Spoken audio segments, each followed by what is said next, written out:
कहावत है।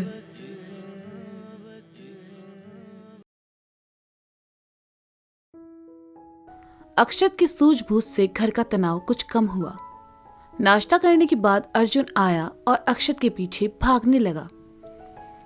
अक्षत भागते हुए ऊपर हॉल में आया, लेकिन अर्जुन ने उसे दबोच लिया और सोफे पर गिराते हुए कहा, कमीने, ये तेरा प्लान था? तू मुझे केदारनाथ भेज रहा था।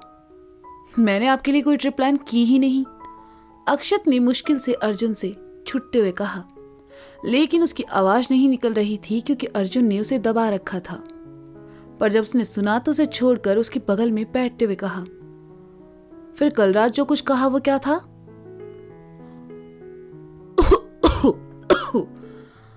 अक्षत ने खांसते हुए कहा, जब मैं आपसे बात कर रहा था तब भाभी मुझे सीढ़ियों पर दिखाई दी। मुझे लगा वो हमारी बातें सुन रही है, इसलिए थोड़ा इमोशनल होकर वो सब बोल दिया। दादू दादी इन दिनों कहीं जा नहीं पाए, इसलिए मैंने उनके नाम से टिकट्स बुक कर दी। वेल प्ले, अर्जुन ने कहा। भाई, भाभी की गलतफहमी दूर हो गई है, इससे ज्यादा और क्या चाहिए आपको? रही बात बंटवारे की, तो आपसे बराबर हिस्सा लेने वाला हूं मैं, अक्षत ने उठते हुए शरारत से कहा।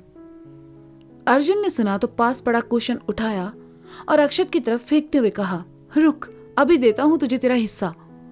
अक्षत झुक गया और कुशन अपने कमरे से आती निधि को जा लगा।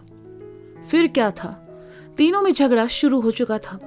राधा ने ऊपर आकर देखा तो पाया कि हॉल की हालत खराब कर चुके थे वो लोग। वो तीनों वैसे ही झगड़ रहे थे जैसे बचपन में झगड़ते थे। राधा ने उनके पास आकर उन्हें अलग करते हुए कहा, अर्जुन, अक्षत, निधि, क्या है ये सब बेटा? तुम सब बड़े हो चुके हो, अब लोगों को ये नहीं करना चाहिए। झगड़ना बंद करो। माँ, पहले अर्जुन भैया ने शुरू किया, निधि ने कहा तो राधा ने बीच बचाव करते हुए कहा, अर्जुन, तुम चलो अपने ऑफिस जाओ, और आशु तुम्हें नीचे जाकर पापा से बात करनी है, चलो जाओ। राधा की बात सुनकर दोनों भाई चुपचाप जाने लगे तो राधा ने निधि से कहा, और तुम यहाँ क्या कर रही हो निधि? नाश्ता करने नीचे क्यों नहीं आई? माँ अपने हनी बनी के साथ लगी होगी फोन पर, कहते हुए अक्षत ने जाते जाते निधि के सर पर मारा और चला गया। देखो ना माँ, भाई फिर से मुझे छेड़ रहा है, निधि ने कहा। छोड़ो उसे, तुम मेरे साथ चलो, मुझे तुमसे कुछ काम है, कहते हुए राधा निधि को उसके कमरे में लेकर गई। अर्जुन, विजय जी और सोमी जीजू ऑफिस चले गए। काव्या अपने स्कूल चली गई। चीकू नीचे दादू के पास खेल रहा था। निधि से बात करके राधा नीचे जाने लगी तो उसने देखा हॉल बहुत गंदा हो गया है। उसने नीचे आकर पूजा से ऊपर वाला हॉल साफ करने को कहा। पूजा ऊपर चली आई और हॉल साफ करने लगी। हॉल साफ करते हुए उसने देखा नीता अपने कमरे में अकेली है तो पूजा उसके पास आई और कहा, भाभी, ये क्या किया आपने? आप इतनी जल्दी सबकी बातों में आ गई।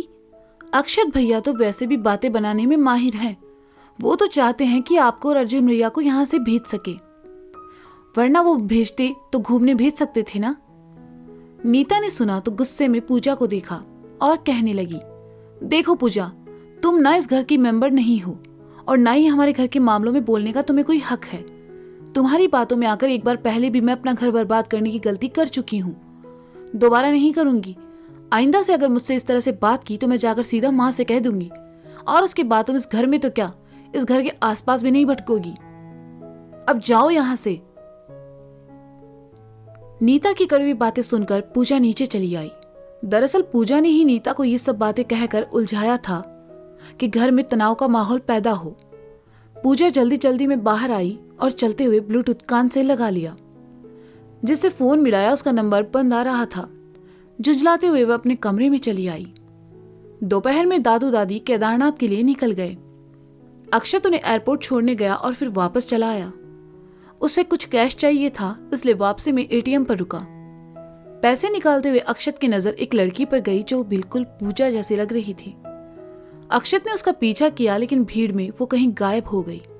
उसके जाने के बाद अक्षत ने कहा, आई थिंक वो पूजा नहीं हो सकती। अक्षत घर चला आया।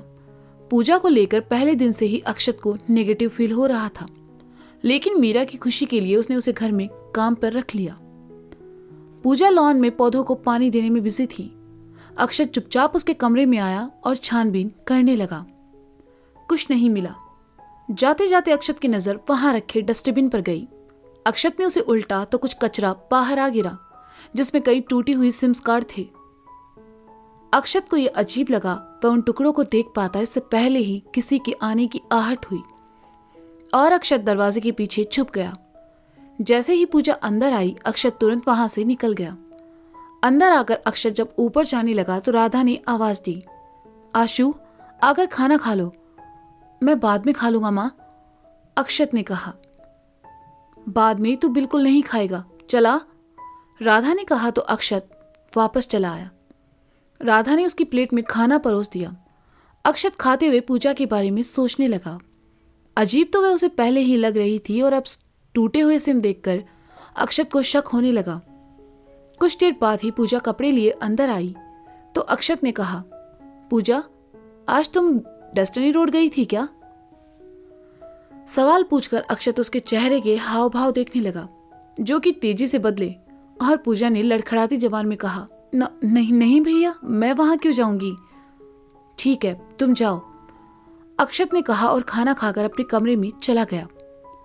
शाम को जब सब घर में थे तो अक्षत ने खाना बाहर से ऑर्डर कर दिया। आज वह बस ऐसे ही फैमिली के साथ सेलिब्रेशन करना चाहता था। घर वाले भी बहुत खुश थे। सभी हॉल में बैठकर बातों में मशगूल थे कि पूजा उठी और बाहर चली आई। उसने कान में लगा ब्लूटूथ ऑन किया तो दूसरी ओर से आवाज आई, व्हाट्स गोइंग ऑन? मैडम, कुछ ठीक नहीं है। मुझे लगा वो नीता घर में झगड़ा करेगी और ये लोग अलग अलग हो जाएंगे, लेकिन उस अक्षत ने आकर सब चौपट कर दिया। पूजा ने कहा, अक्षत, सच अ डार्लिंग, उसकी इसी अदा पर तो मैं फिदा हूं। दूसरी ओर से आवाज आई, मुझे लगता है कि अक्षत को मुझ पर शक हो गया है। आज मैं किसी काम से बाहर गई थी और उसने मुझे शायद देख लिया। पूजा ने कहा, आर यू मैड? मैंने तुमसे मना किया था कुछ भी करने को। लिसन, तुम वहां से जितनी जल्दी हो सके निकल जाओ। मैं नहीं चाहती तुम्हारी वजह से मेरा प्लान फेल हो जाए। दूसरी ओर से लड़की ने गुस्से में कहा, लेकिन मेरे पैसे?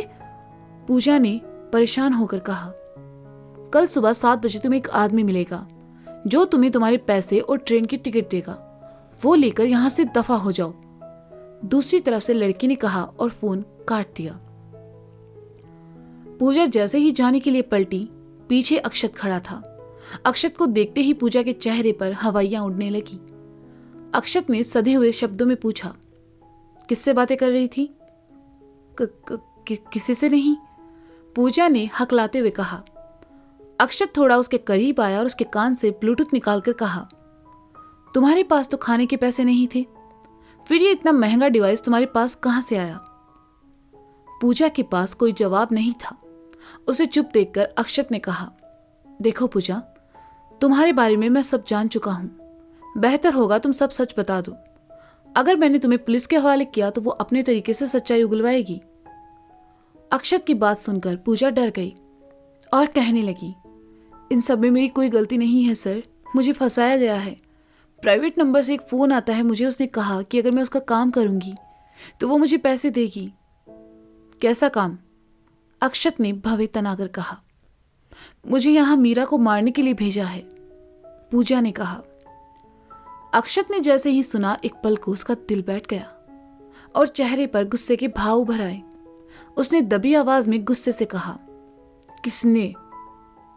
मुझे नहीं पता सर, भगवान कसम मैं उनसे कभी नहीं मिली हूं, बस फोन पर बात हुई है, पूजा ने डरते हुए कहा। नंबर दो उसका, अक्षत ने कहा। नंबर नहीं है सर, कोई प्राइवेट नंबर है, प्लीज सर मुझे पुलिस के हवाले मत कीजिए, मेरी लाइफ खराब हो जाएगी, पूजा ने गिड़गिड़ाते हुए कहा। और तुम जो कर रही हो वो क्या था? क्या बिगाड़ा है मीरा ने तुम्हारा? जो लड़की तुम्हारी मदद करना चाहती थी, जो तुम्हें इस घर में लेकर आई, तुमने उसे मारने का सोचा, अक्षत ने गुस्से में कहा। मैं मजबूर थी सर, मुझे पैसों की जरूरत थी और मेरे पास कोई रास्ता नहीं था, मुझे माफ कर दीजिए सर, कहते कहते पूजा फूट फूट कर रोने लगी। अक्षत को उसकी आंखों में बेबसी और बातों में सच्चाई नजर आ रही थी। उसने कुछ देर सोचने के बाद कहा, आखिरी बार उस इंसान से तुम्हारी क्या बात हुई? उन्होंने कहा है कि कल सुबह 7 बजे एक आदमी मुझसे मिलेगा और मेरे पैसे देगा। उन्होंने कहा है मैं यहाँ से चली जाऊं। पूजा ने अपने आंसू पोंछते हुए कहा।